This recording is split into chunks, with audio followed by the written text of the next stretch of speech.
ভর্তা পছন্দ করে না এরকম মানুষ কিন্তু খুঁজে পাওয়া খুবই কঠিন। আর যে কোনো জিনিস কিন্তু দেখতে যদি লোভনীয় হয় সেটা কিন্তু খেতে খুবই সুস্বাদু। কি মনে হচ্ছে ভর্তাটা দেখে অনেক লোভনীয় মনে হচ্ছে না? আর এটা কি ভর্তা জানেন? এটা হচ্ছে পটল ভর্তা। আর এই সিম্পল প্রসেসে পটল ভর্তা আজকে দেখাবো। হ্যালো এভরিওয়ান, আসসালামু আলাইকুম। সবার কি অবস্থা? আবারও নতুন একটা ব্লগে সবাইকে স্বাগতম। এখানে আমি আজকে পটল ভর্তার জন্য 6টা মাঝারি টাইপের পটল নিয়েছি। আর পটলের খোসা যেহেতু মানুষ ভর্তা করে খায়, খোসা ফেলার কোনো প্রয়োজন মনে করিনি। এখানে আমি ছুরি দিয়ে শুধু 3টা পটলের খোসা একটু চেঁচে নিয়েছি। আর বাকি 3টা পটলের খোসা আলাদা করে রেখে দিয়েছি। এগুলা কোনো কিছু করিনি, জাস্ট বোটাটা একটু কেটে নিয়েছি।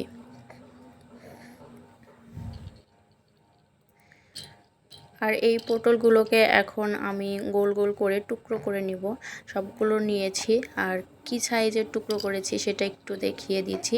একদম চিকনও না, আবার একদম মোটাও না, এই সাইজের করে নিয়েছি। আর এখানে নিয়েছি পেঁয়াজ কুচি, কাঁচামরিচ কুচি, শুকনো মরিচ কুচি, এখানে কিছু রসুন থেতো নিয়েছি। আর সাথে নিয়ে নিব কয়েকটা শুকনো মরিচ। আর যে কোনো ভর্তাতে কিন্তু একটু পেঁয়াজের পরিমাণটা বেশি হলে খেতে সেটা মজা হয়।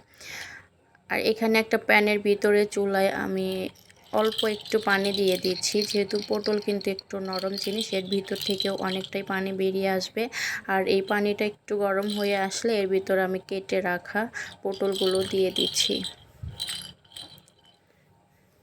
খুব বেশি পরিমাণ পানি এখানে অ্যাড করা যাবে না। আর পানিগুলো একটু নেড়ে চেড়ে পটলের গায়ে মিশিয়ে নিচ্ছিলাম। যেহেতু কোনো কিছু ভাপিয়ে নিলে কিন্তু তার থেকে যদি পানি ফেলে দেওয়া হয় তাহলে পুষ্টিগুণ নষ্ট হয়ে যায়। আর আমি এমন পরিমাণ পানি এখানে ব্যবহার করেছি যেন পানিটা শুকিয়ে যায় আর আমার পটলটাও সিদ্ধ হয়ে যায়। পানিটা শুকানোর সাথে সাথে পটলটাও সিদ্ধ হয়ে আসবে। আর এখানে পটলটা সিদ্ধ করতে হবে। আর সিদ্ধ হয়ে যাওয়ার পরে পটলটা আস্তে আস্তে নরম হয়ে আসবে। আর পটলের কালারটাও কিন্তু একটু চেঞ্জ হয়ে ব্রাউন কালার হচ্ছে, দেখতে পাচ্ছেন।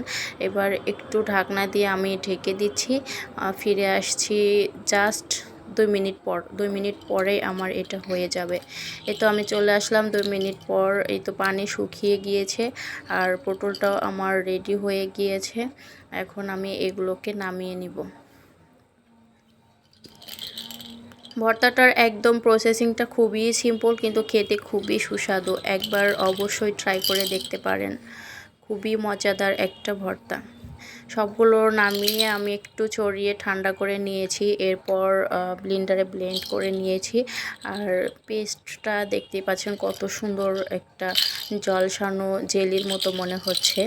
এরপর আবারও চলে আসলাম চুলায়। চুলার ভিতরে একটু তেল দিয়ে দিচ্ছি। এখানে আপনারা সরিষার তেল এবং সয়াবিন তেল যে কোনোটাই ব্যবহার করতে পারেন, তবে ভর্তার ক্ষেত্রে সরিষার তেলটাই বেটার।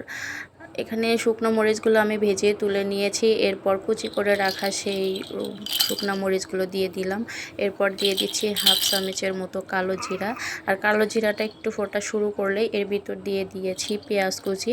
তার ভিতরে আবার দিয়ে দিলাম কাঁচামরিচ কুচি। আর পেঁয়াজগুলো একটু ব্রাউন কালার করে নিব।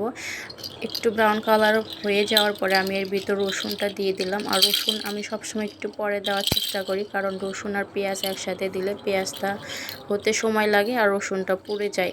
তো একটু পেঁয়াজের কালারটা আর একটু ব্রাউন কালার হয়ে গেলে আমি এর মধ্যে পেস্ট দিয়ে দিচ্ছি।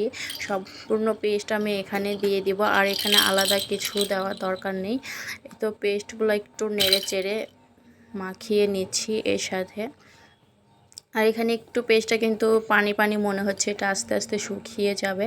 এর ভিতর দিয়ে দিলাম লবণ আর সামান্য পরিমাণ হলুদ গুঁড়া দিয়েছি, জাস্ট একটু কালার আসার জন্য। আর যারা মিষ্টি পছন্দ করেন তারা একটু চিনি মিশিয়ে নিতে পারেন। আমি একটু চিনি মিশিয়ে নিয়েছি মিষ্টির জন্য। যারা পছন্দ করেন না তারা এটা অ্যাভয়েড করতে পারেন। আর এটা চুলার আঁচটা খুবই লো মিডিয়ামে রেখে আস্তে আস্তে নাড়তে হবে যেন নিচ থেকে পুড়ে না যায়। আর সেই ভাজি করে রাখা শুকনো মরিচ তুলে রেখেছিলাম, ওটা আমি একটু হাত দিয়ে ডলে এর উপর দিয়ে দিচ্ছি। এটা একটা ঝালটাও বাড়িয়ে দিবে, টেস্টটাও বাড়িয়ে দিবে। এরপর আবারও আমি এর সাথে অ্যাড করব একটু কাঁচা সরিষার তেল যেন সেন্ট আসে। এই তো আমার ভর্তাটা হয়ে গিয়েছে, দেখছেন আমার স্প্যাচুলার সাথে কিন্তু ভর্তাটা প্রায় উঠে আসতে চলেছে। এই অবস্থায় নামিয়ে নেবেন। দেখিয়ে দিচ্ছি একটু পরিবেশন করে। আসলে ভর্তাটা দেখতে যেমন লোভনীয় মনে হচ্ছে, খেতেও সেরকম দারুণ। অবশ্যই ট্রাই করে দেখবেন।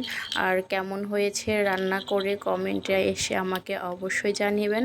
আর আমার ভর্তাটা কেমন হয়েছে সেটাও কিন্তু আমাকে কমেন্টে জানাবেন। আজকে এই পর্যন্তই, বিদায় নিচ্ছি। কথা হবে আগামী ব্লগে। আল্লাহ হাফিজ। আল্লাহ সবাইকে ভালো রাখুক।